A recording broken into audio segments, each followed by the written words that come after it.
And I'm giving your best friend a shot on my show right here. And he's one of my best friends in the whole world, and I love him dearly, and I know you guys are gonna too. Keep it going for my best friend, Mr. Carl LaBove, ladies and gentlemen. Carl LaBove.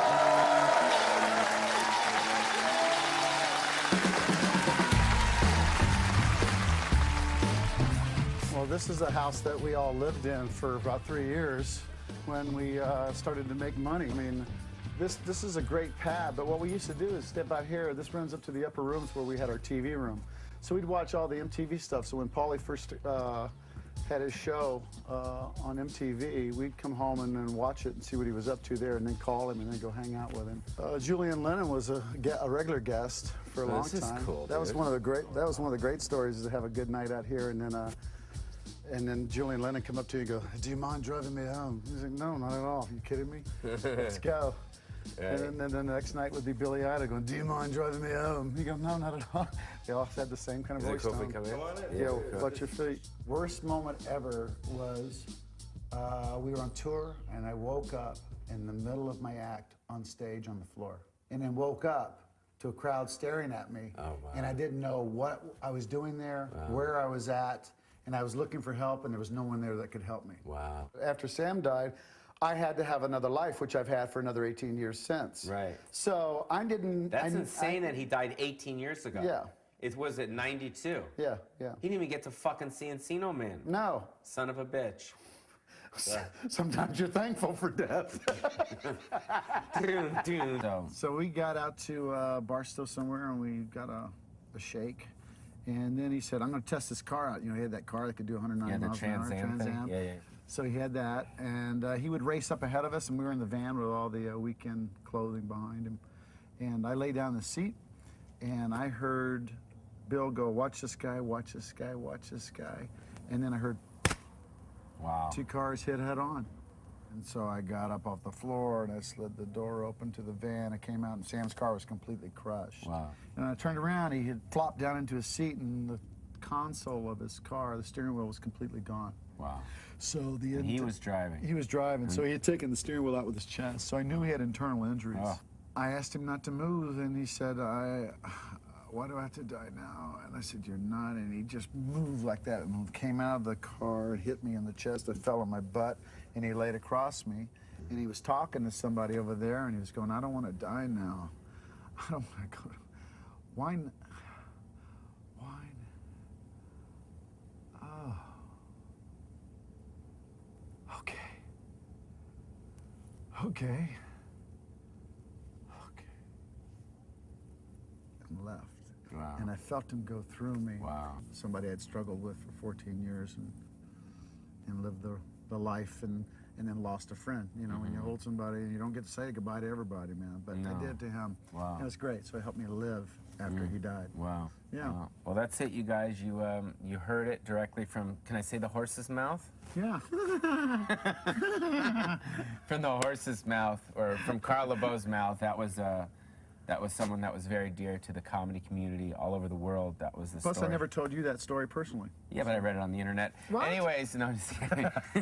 Damn it, Tronette! But thanks for being with us on our show, and thank you for being my friend. I love you. I love you too, and Paul. I'm happy that this worked out for everyone. Me too. All right, so you guys check him out. This is Carl LaBove, and you guys are going to see a genius in action. Check it out, Pauly Shore and Friends.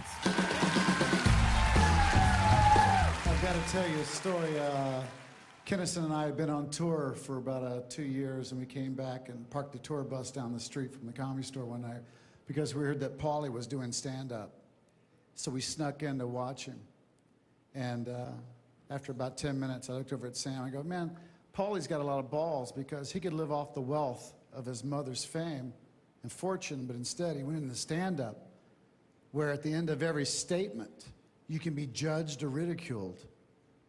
And this guy's got balls." Sam goes, yeah, he does, but too bad he'll never make it because he's not funny. But look, dude, you made it. You were right. Sam got one of them wrong.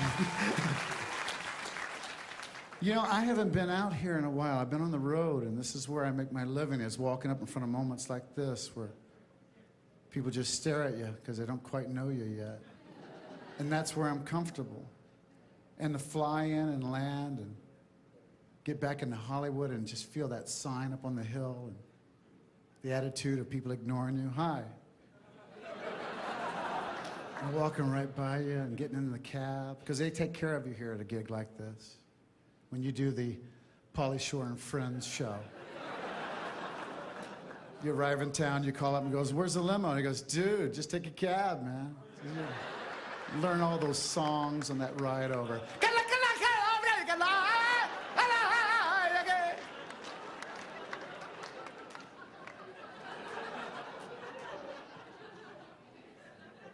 Then you get up to your hotel. This is life on the road. There's always a 16-year-old girl as manager. She got a job last year as a senior. Everyone quit. Now she's manager. And they always try too hard. "Hello, sir. Welcome to your room."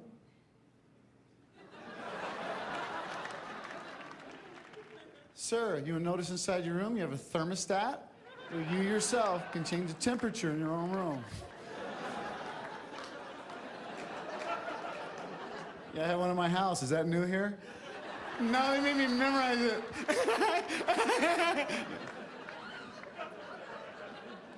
And it's one of the old Hollywood rooms where the air conditioner is like 5 inches from the bed. So this morning I woke up and my left side was frozen and I went to the bathroom and I thought I had a stroke in the middle of the night. Like, "Then you're crying! What happened? What happened?" And then I went down for the free buffet and ran into 30 other guys just like me. "Good morning. Good morning. Do you have an air conditioner right next to your bed?" "Me too. Me too." So you get out of the hotel to take a walk. You're in Hollywood. You're in Hollywood where you see all the homeless. And every city has homeless. It's just that ours are mostly out-of-work actors. You know, and they stay too long. If your dream doesn't happen after 50 or 60 years, you gotta go. There should be a law. So I wrote this piece called "The Life of Most Actors in Hollywood."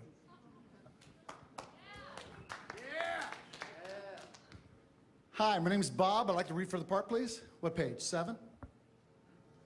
"I've never felt that way. Sometimes my..." "What?" "Oh, thank you very much. Appreciate the chance. Thanks for seeing me."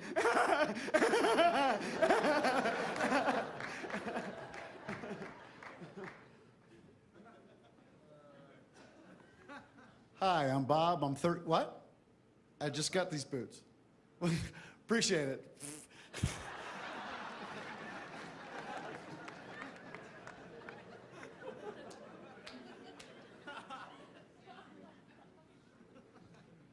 "Hi, I'm Bob.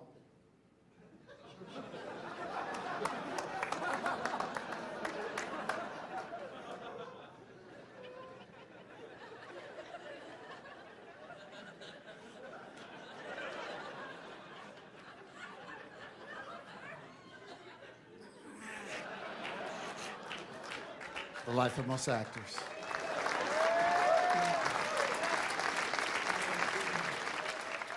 You ever been out and seen somebody stuck with a friend who's so drunk that he goes to the bathroom and he does the big steps?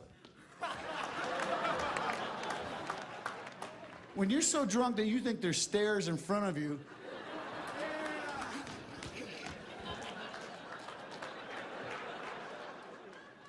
especially when you have this many guys, when you have this many numbers together, when you're out with your friends and it gets to be this many people, get drunk.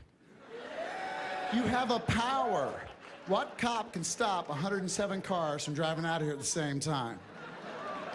He's only going to catch one of you. Don't be the one. Figure out who the one is and send his ass first. Go, dude.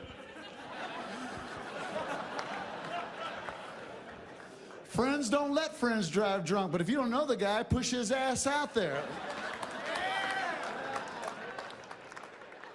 It's Russian roulette when you're with your buddies drinking. You never know who has the most problems. So as you drink, it's dun dun dun dun dun dun dun dun dun dun dun, and it finally, one of you snaps. And you realize you're stuck with 200 pounds of retard the rest of the night. It's like giving a gorilla to a fellow with a string. Here, hold this gorilla. These are the guys you get stuck driving home. And if you haven't been the designated driver, do it. It saves lives, and you learn so much about your buddies. Because when they know that you're going to be the designated driver, they don't get drunk. They get extra drunk. So drunk that a little circus starts in their brain that you're not invited to.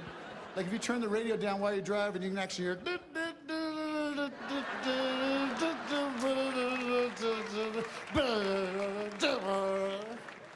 And you're stuck driving the socially retarded home in your passenger seat, and they're whooping it up. Woo! Hey, lady!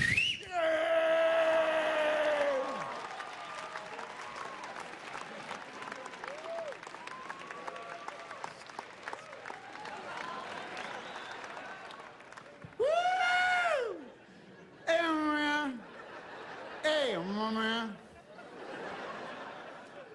Thanks for driving me home. Nah, hey, I will appreciate it. I know you didn't have to do it. You didn't have to do it. But you did it.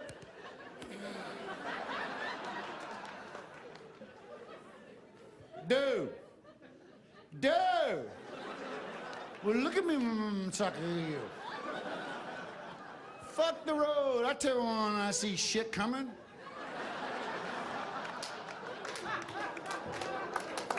Like, look me in the eyes. Look me in the eyes. I'm seeing you in a long time, man. See, I haven't seen you since you got caller ID.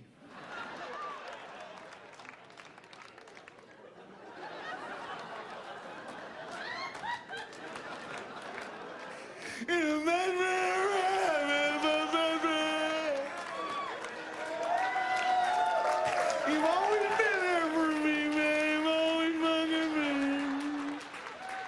And from the bottom of my heart, I respect it. I respect what you're doing with your life, and I love you like a brother, man.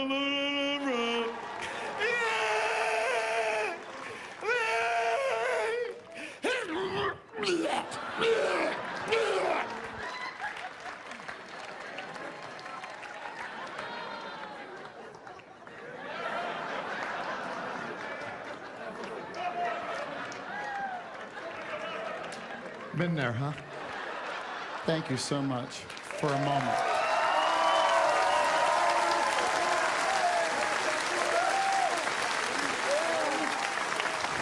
Pauly, thanks for a great moment, brother.